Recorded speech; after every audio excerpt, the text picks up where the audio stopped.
It's a question directly at you, Mr. Canty. I'm a Lakers fan.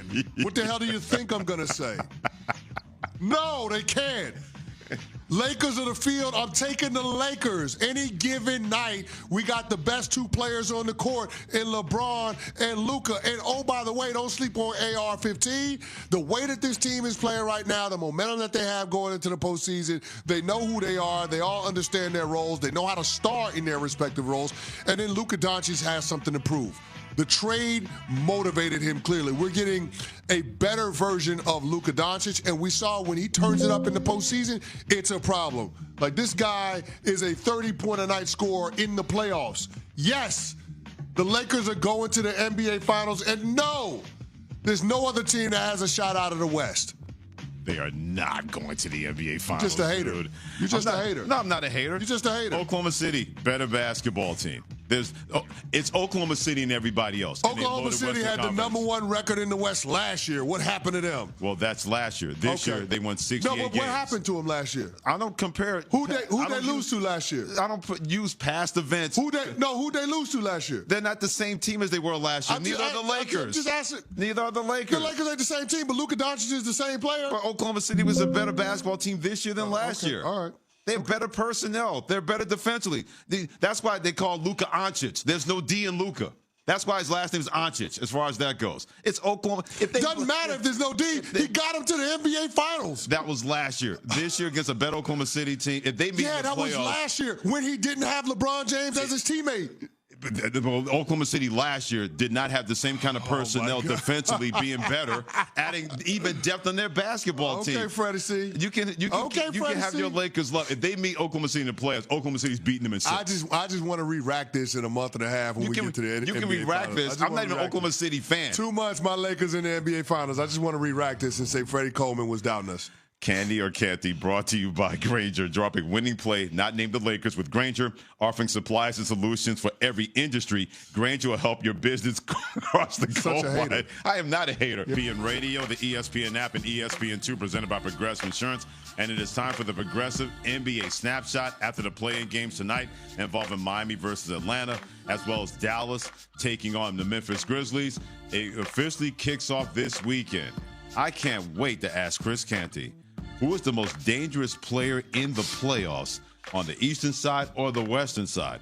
But Kendrick Perkins, ESPN NBA analyst, NBA champion for 2008 with the Boston Celtics, was on Joe and Q yesterday. He said there's a dangerous player out there that's not playing right now. But if Damian Lillard comes back, Kendrick Perkins believes this makes the Bucks this in the Eastern Conference. Now you look at the Milwaukee Bucks of being legit title contenders again. And it's solely based on what we've seen from Giannis over the last 2 months of the regular season.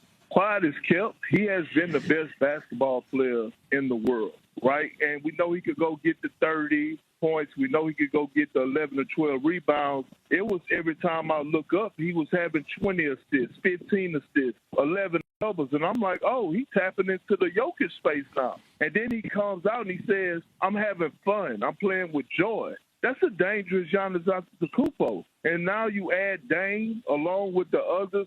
So I'm looking at the Bucks, and they were actually clicking on all cylinders, the right cylinders heading into this postseason. Yeah, the Bucks are title contenders if they can get out of the first round. There you go. Against the Indiana Pacers. Talk that talk. A team that beat them in the postseason a couple of years ago. And here's why I say that. Damian Lillard has already been ruled out of Game 1 against the Pacers on Saturday. He's already out. I'm assuming as they go through the ramp-up, he's probably not going to play in Game 2. Sure. That means he, at the earliest, be back for Game 3. Now, after being off a month of basketball and not necessarily being in basketball shape because you wouldn't be able to do anything because of the blood clots, now we're talking about a situation where Damian Lillard has to adjust to playoff caliber basketball. That means more intensity, more speed, so on and so forth, more physicality. I just don't know that he's going to be a factor in the first series that the Milwaukee Bucks play. Okay. So, I agree. So this news from Damian Lillard absolutely does nothing for the Milwaukee Bucks when it comes to their prospects against the Indiana Pacers. And if Giannis can't be Superman and win 4 games against a quality Pacers squad led by Tyrese Halliburton and Pascal Siakam, then yeah, the prospects or the potential that the Bucks had for this postseason goes out the window because they're not going to be able to advance to the second round. No doubt about that. So who's the most dangerous player, good or bad, according to you in the NBA playoffs? The most dangerous player right now is Anthony Edwards. Okay. And I say Anthony Edwards because this guy is playing with house money. It's a free roll for Ant-Man this year. Last year, he took a team to the Western Conference Finals. It was an unexpected run. They beat Nikola Jokic. This year, it feels like he's outmanned and outgunned because he's going up against the Lakers in round 1 with LeBron and Luka. Sure. If there's a situation right now with Anthony Edwards, this guy has nothing to lose in this playoff series. And when people have nothing to lose, when it comes to sports, when it comes to life, that makes them pretty damn dangerous. And you look at the way that Minnesota Timberwolves team has played the last month and a half of basketball. You look at how Edwards has played. Look how he ended the regular season, dropping a 40-piece nugget. This dude is the most dangerous player in the entirety of the playoff field. Okay, I'll go a different route. I'm going to go Kristaps Porzingis of the Boston Celtics. The Zinger. If he is what he has been and healthy, you get a rim protector and a guy that can level off anybody else in the Eastern Conference. He can make shots on the inside, he can make shots on the outside, and he reduces a lot of stress on a Jason Tatum, on a Jaylen Brown, on a Drew Holiday as well.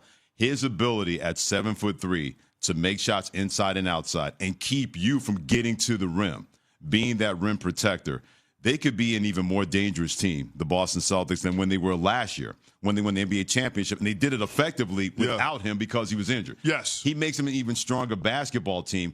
That's why so many people look at the Celtics and say, yeah, we know the Cavaliers are the best regular Eastern Conference.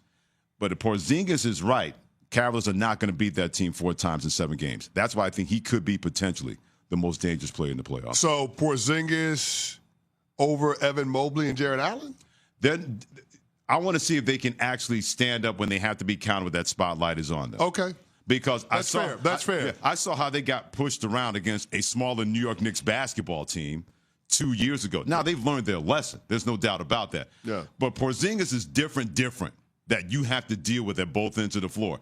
He is going to attack you. He is not going to be attacked by them. And he's going to stretch the floor, too. And he's going to stretch the offensive end. And you know what that means? That means more space for Jason Tatum and Jaylen Brown and their guards to create and have those paint touches as far as that goes. Yeah. Now, on the bad side, I'll say it's a James Harden that's dangerous, but not bad in terms of I don't think he can do it. I know he can do it. I know he has the ability to do it. James Harden can do it. No, I'm talking about in terms of his talent. That he can do it. But we haven't seen him do it in the postseason, though. That's the biggest question. I thought about James Harden, too. I thought about it, too. In what way? I thought about James Harden being the most dangerous player, the biggest X factor in the postseason, because James Harden has struggled, and that's putting it kindly when it comes to playoff basketball, right? You're talking about his career averages going down, shooting percentages going down once the postseason tips off, and you're wondering, is it going to be different this time around with a healthy Kawhi